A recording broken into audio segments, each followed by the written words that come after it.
IPL 2025 భాగంగా Lucknow super Giants versus Mumbai Indians మధ్య April 4న ఒక ఇంట్రెస్టింగ్ మ్యాచ్ అయితే చోటు చేసుకోబోతుంది. సో ఈ మ్యాచ్ అయితే చాలా అంటే చాలా ఇంట్రెస్టింగ్గా ఉండబోతుంది. ఎందుకంటే లక్నోకి అయితే ముంబై పైన చాలా అంటే చాలా మంచి రికార్డు ఉంది. సో మనం హెడ్ టు హెడ్ రికార్డు మాట్లాడుకునేటప్పుడు చూద్దాం. సో ఈ మ్యాచ్ లక్నోలో ఆడుతున్నారు కాబట్టి సో డెఫినెట్గా ఒక హై స్కోరింగ్ గేమ్ అయితే మనం ఎక్స్పెక్ట్ చేయదు.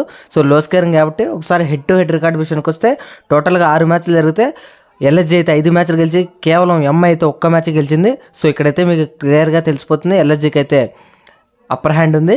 ఇక పిచ్చుల పట్టు విషయానికి వస్తే ఇది లక్నో స్టేడియం వద్దగా ఆడుతున్నాయి కాబట్టి ఇది ట్రెడిషనల్గా స్పిన్ ఫ్రెండ్లీ వికెట్ అని చెప్పుకోవచ్చు. కాకపోతే లాస్ట్ మ్యాచ్లో కూడా చూసాం సో రన్స్ అయితే వస్తున్నాయి. సో డెఫినెట్గా ఇదైతే అరౌండ్ 200 వికెట్ అని చెప్పుకోవచ్చు. సో టాస్ గెలిచిన కెప్టెన్ ఖచ్చితంగా చేజింగ్ తీసుకునేదానికి ఇష్టపడతాడు. సో చేజింగ్ తీసుకునే టీంకే ఎక్కువ గెలిచే మ్యాచ్ అవకాశం ఉంటుంది.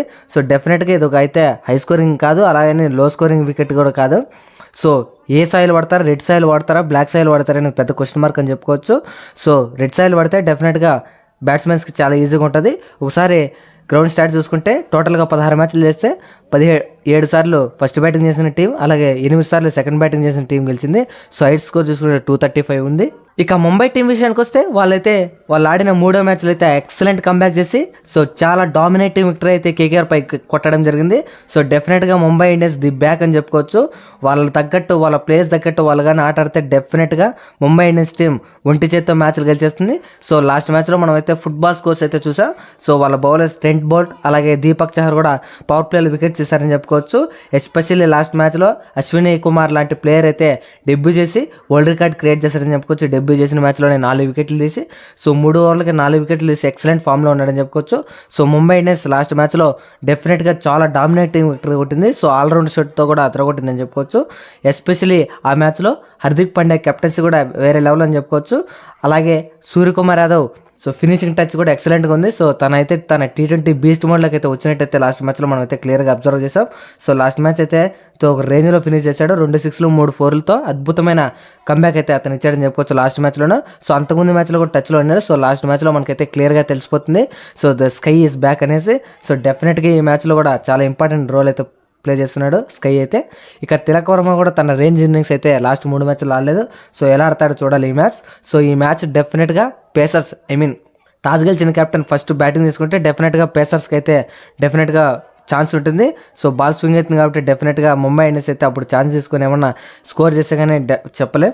సో డెఫినెట్గా ముంబై ఇండియన్స్ టీం అయితే సో ఈ మ్యాచ్లో అయితే డామినేటింగ్ విక్టరీ అయితే కొట్టాలని చూస్తారు. సో ఎస్పెషల్లీ లక్నో బౌలింగ్ వీక్గా ఉంది కాబట్టి సో వాళ్ళైతే ఈ మ్యాచ్లో చాలా స్ట్రాంగ్ కంబ్యాక్ ఇచ్చి వాళ్ళైతే పాయింట్స్ టేబుల్లో ముందుకు వెళ్ళాలని డెఫినెట్గా అనుకుంటారు కాబట్టి సో ఈ మ్యాచ్ అయితే చాలా క్లోజ్గా వెళ్ళే అవకాశం ఉంటుంది. సో చూడాలి ముంబై ఇండియన్స్ ఎలాంటి పర్ఫార్మెన్స్ అయితే ఇస్తుందో. సో లాస్ట్ మ్యాచ్లో ఇచ్చినట్టు ఈ మ్యాచ్లో కూడా ఇస్తే సో డెఫినెట్గా ముంబైకి తిరగలేదని చెప్పుకోవచ్చు. వాళ్ళైతే లాస్ట్ ప్రీవియస్ ఇయర్స్గా వాళ్ళైతే ప్లేయర్స్కి అయితే క్వాలిఫై కాలేకపోయారు. సో ఈసారైనా వాళ్ళు బెస్ట్ ఫామ్లోకి వచ్చి సో మ్యాచెస్ గెలిచి సో ముంబై ఇండియన్స్ని ఈసారైనా వాళ్ళైతే ప్లేయర్స్కి తీసుకెళ్తారా లేదో చూడాలి. సో లాస్ట్ మ్యాచ్లో ఎక్సలెంట్ పర్ఫామ్ చేశారని చెప్పుకోవచ్చు. అలాగే విఘ్నేష్ పుత్తూర్ లాంటి బౌలర్ కూడా చాలా మంచి ఫామ్లో అయితే ఉన్నాడు. సో ముంబై ఇండియన్స్ డెఫినెట్గా యంగ్స్టర్స్కి అయితే చాలా మంచి ఛాన్స్ అయితే ఇస్తున్నారు. సో లాస్ట్ మ్యాచ్లో పోస్ట్ మ్యాచ్ ప్రొడక్షన్లో కూడా చూసాం అశ్విని కుల్కర్ని లాంటి ప్లేయర్ అయితే సో హార్దిక్ పాండ్యా లాంటి బౌలర్స్ అలాంటి క్యాప్టెన్స్ నాకు చాలా మంచి సపోర్ట్ అయితే ఇస్తున్నారు. సో టీం అంతా చాలా మంచి కంబ్యాక్ ఇస్తుంది. సో చూడాలని.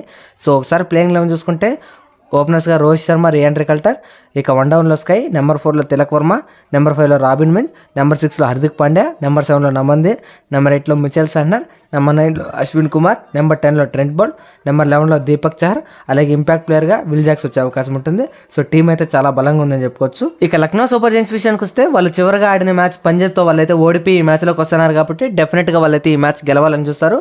మెయిన్లీ వాళ్ళకైతే హోమ్ గ్రౌండ్ అడ్వాంటేజ్ అయితే చాలా ఉంటుంది. సో డెఫినెట్గా వాళ్ళైతే ఈ పిచ్లో గెలిచే అవకాశం ఉంటుందా లేదో చూడాలి. సో వాళ్ళు లాస్ట్ మ్యాచ్ కూడా ఇదే గ్రౌండ్లో ఆడి ఓడిపోయారు పంజాబ్ కింగ్స్ పై. సో డెఫినెట్గా లాస్ట్ మ్యాచ్లో డామినేటింగ్ విక్టరీ కొట్టలేకపోయారు, ఓడిపోయారు. సో ఎస్పెషల్లీ చెప్పాలంటే పోరన్ అలాగే మిచెల్ మ్యాచ్ చెప్తే ఎవరో వాళ్ళ దగ్గర కన్సిస్టెంట్గా రన్ స్కోర్ చేసే ప్లేయర్స్ లేరు. సో డెఫినెట్గా పోరన్ అయితే చాలా అంటే చాలా ఇంపాక్ట్ఫుల్ నాక్స్ అయితే ఆడుతున్నాడు. సో అతనైతే ఆరెంజ్ క్యాప్ లీడర్ బోర్డులో టాప్లో ఉన్నాడంటే అర్థం చేసుకోవచ్చు. సో ఎల్ఎస్జీ టీంని అయితే ఒంటి చేత్తో లాక్కెళ్తున్నాడని చెప్పుకోవచ్చు. సో ప్రీవియస్ మ్యాచెస్గా అతనైతే చాలా అంటే చాలా మ్యాచెస్ మంచిగా ఆడుతున్నాడు. సో తనకు తోడుగా మిచెల్ మ్యాచ్ కూడా చాలా అంటే చాలా గ్రేటెస్ట్ నాకైతే ఆడుతున్నాడు. సో ఈ రోజు మ్యాచ్లో వాళ్ళు కానీ తొందరగా అవుట్ చేసేస్తే లక్నో సూపర్ జైంట్స్ అయితే వాళ్ళైతే తొందరగా అవుట్ అయిపోయే ఛాన్స్ ఉంటుంది. సో లక్నో సూపర్ జైంట్స్ దగ్గర సో యంగ్ టాలెంట్ని అయితే బయటకు తీస్తున్నారని చెప్పుకోవచ్చు.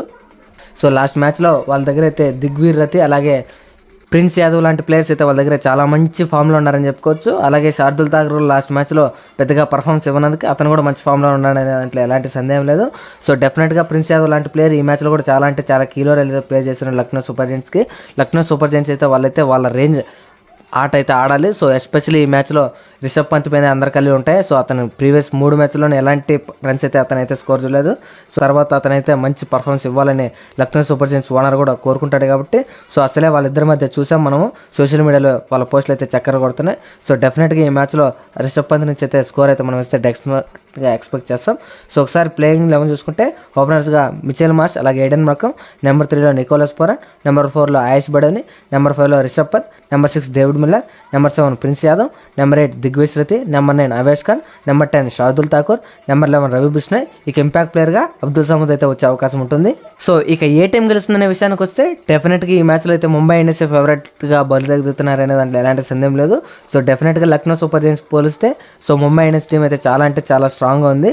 So head to head record అలాగే పిచ్ విషయానికి వస్తే లక్నో సూపర్ జెయింట్స్కి సహకరించే అవకాశం ఉంటుంది. కానీ సో టీం పరంగా అందులో ఉన్న ప్లేయర్స్ పరంగా చూసుకుంటే డెఫినెట్గా ముంబై గెలిచే అవకాశం ఉంటుంది.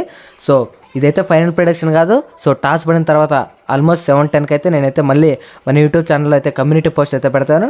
సో అక్కడైతే మీరు ఏ టీం గెలుస్తుందనేది క్లియర్గా తెలుసుకోవచ్చు. సో బెట్టింగ్స్ జోలికి వెళ్ళకండి. సో దానివల్ల ఒరిగేది ఏం లేదు. మీ అందరికీ ఇప్పటికీ అర్థమైపోయి ఉంటుంది. సో ఐపీఎల్ అనేది ఒక అన్ప్రెడిక్టబుల్ లీగ్ అని చెప్పుకోవచ్చు. ఏ టీం గెలుస్తుందో ఏ టీం గెలవదో చెప్పేదానికి చాలా కష్టం. సో బెట్టింగ్స్ వేసి డబ్బులు పోగొట్టుకోకండి. సో వాటి జోలికి వెళ్ళకుండా మ్యాచ్ లాగా చూసి ఎంజాయ్ చేసుకోండి. సో ఐపీఎల్ అనేది మనకు పండగ లాంటిది కాబట్టి పండగలాగా ఎంజాయ్ చేసి సో వదిలేయాలి. సో దాని మీద బెట్టింగ్స్ వేసి డబ్బులు పోగొట్టుకొని ఇంట్లో వాళ్ళని ప్రెషర్ పెట్టి సో మనమైతే రోడ్డు మీదకి రాకుండా ఉండేది అనేది పెద్ద వరం అని చెప్పుకోవచ్చు. So thank you for watching. Have a nice day. Bettings జోలికి వెళ్ళకండి. సో ఆడకండి అసలు.